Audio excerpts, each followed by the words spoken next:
महाराष्ट्रातील ताज्या आणि महत्त्वपूर्ण बातम्या पाहण्यासाठी आजच आमच्या रॉयल मीडिया न्यूज चॅनलला सबस्क्राइब करा आणि बेल आयकॉन प्रेस करा। 2016 मध्ये महाराष्ट्राला भीषण दुष्काळाचा सामना करावा लागला।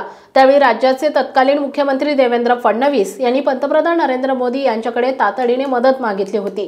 पीएम मोदींनी कोणताही विलंब न लावता महाराष्ट्राला तात्काळ मदत दिली आणि राज्यातील दुष्काळाच्या समस्येवर कायमस्वरूपी तोडगा काढण्यातही मदत केली। नरेंद्र मोदी यांचा महाराष्ट्राशी संबंध वर्षानुवर्ष जुना आहे आणि ते राज्याच्या विकासासाठी आणि मदतीसाठी सदैव तत्पर असतात।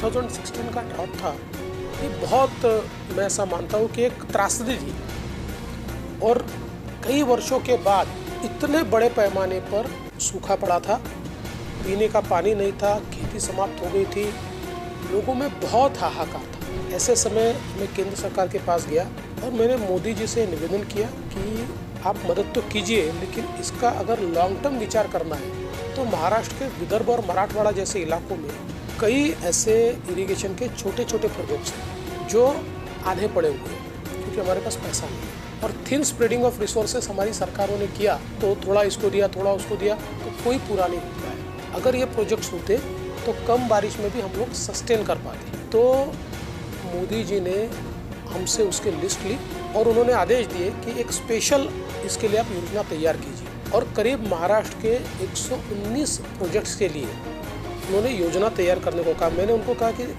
देखिए, इसमें आप कुछ हमको ग्रांट दीजिए और बाकी आप लोन दीजिए। महाराष्ट्र एक सक्षम स्टेट है, तो 75% लोन दीजिए, 25% ग्रांट दीजिए, फिर भी हम लोग इसको कर पाएंगे। आउट ऑफ द वे जाके उस योजना को मंजूर किया गया।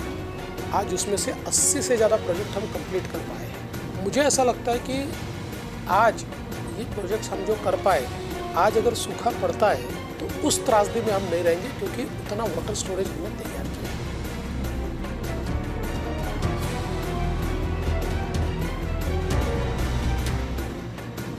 महाराष्ट्रातील ताज्या आणि महत्त्वपूर्ण बातम्या पाहण्यासाठी आजच आमच्या रॉयल मीडिया न्यूज चॅनलला सबस्क्राइब करा आणि बेल आयकॉन प्रेस करा।